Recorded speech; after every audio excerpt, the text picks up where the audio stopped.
দীর্ঘ 4 বছরের নীরবতার পর ইয়েমেনে আবারও বেজে উঠেছে যুদ্ধের দামামা। রাজধানী সানার বিমানবন্দরে হামলাকে কেন্দ্র করে দেশটির আন্তর্জাতিকভাবে স্বীকৃত জাতীয় সরকারের পৃষ্ঠপোষক সৌদি আরবের সাথে দ্বন্দ্বে জড়িয়েছে হুথি বিদ্রোহীরা। সোমবার রাতে সৌদি আরবের আভা বিমানবন্দরে ক্ষেপণাস্ত্র হামলা চালিয়েছে ইয়েমেনের এই বিদ্রোহী গোষ্ঠী। সানায় হুথি ডেলিগেট ও স্থানীয় নাগরিকদের বহনকারী একটি ইরানি বিমান অবতরণে বাধা দেয়ার রিয়াদের ওপর অভিযোগ তুলেছে হুথিরা। সানা আন্তর্জাতিক বিমানবন্দরকে লক্ষ্য করে বেশ কয়েকটি বিমান হামলা চালানো হয়েছে।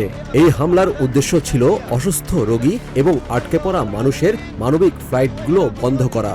আর সৌদি আরবের এই অপরাধমূলক আগ্রাসনের জবাবে আমরা সশস্ত্র বাহিনী একটি বিশেষ সামরিক অভিযান পরিচালনা করেছি। বেশ কয়েকটি ব্যালিস্টিক ক্ষেপণাস্ত্র ও ড্রোনের সাহায্যে সৌদি আরবের আভা আন্তর্জাতিক বিমানবন্দর লক্ষ্য করে পাল্টা হামলা চালানো হয়। তবে ইয়েমেনের কেন্দ্রীয় সরকার সমর্থিত সৌদি নেতৃত্বাধীন সামরিক জোট দাবি করেছে হুথি মিলিশিয়াদের ছোড়া বেশ কয়েকটি ব্যালিস্টিক ক্ষেপণাস্ত্র সফলভাবে প্রতিহত করেছে তাদের আকাশ প্রতিরক্ষা ব্যবস্থা। এর আগে হুথি নিয়ন্ত্রিত সানা বিমানবন্দরে দীর্ঘদিনের অবরোধ ভেঙে ইরানি একটি বিমান অবতরণে বাধা দেয় ইরানের জাতীয় সরকার। প্রেসিডেন্ট বাশার আল আলেমি নেতৃত্বাধীন কেন্দ্রীয় সরকার সানার রানওয়েতে বিমান হামলার কথা জানালেও হুথিরা এই হামলার জন্য সরাসরি সৌদি আরবকে দায়ী করে। পাল্টাপাল্টি এই হামলার মধ্যে মঙ্গলবার দ্বিতীয় দিনের মতো সানায় বিক্ষোভ করেছে হুথি সমর্থকরা।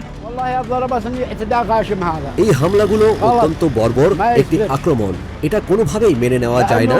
এত যুদ্ধ, সংকট আর অবরোধের পর এই পরিস্থিতি একেবারেই অগ্রহণযোগ্য। তারা যেভাবে আমাদের উপর হামলা চালিয়েছে, আমরাও ঠিক সেইভাবে তাদের উপর পাল্টা আঘাত করব।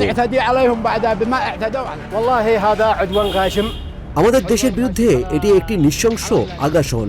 আমরা চুপ করে বসে থাকব না। আমাদের পিঠ দেয়ালে ঠেকে গেছে। দীর্ঘ 11 বছর ধরে আমরা সৌদির বোমা আর বিমান হামলা সহ্য করে আসছি, কিন্তু ধৈর্যেরও একটা সীমা আছে।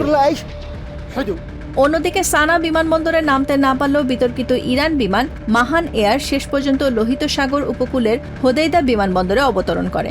দীর্ঘ 1 দশক ধরে হুথি নিয়ন্ত্রিত সানা বিমানবন্দরে অবরোধ আরোপ করে রেখেছে ইয়েমেনের কেন্দ্রীয় সরকার সমর্থিত সৌদি নেতৃত্বাধীন সামরিক জোট। ইরানের সমর্থনে গত সপ্তাহ থেকে দীর্ঘদিনের সেই অবরোধ ভাঙার চেষ্টা করে আসছে হুথি গোষ্ঠী। ফলে 2022 সালে স্বাক্ষরিত যুদ্ধবিরতি ভেঙে হুথি গোষ্ঠীর সাথে দেশটির কেন্দ্রীয় সরকার ও সৌদি আরবের মাঝে নতুন করে উত্তেজনা দেখা দিয়েছে।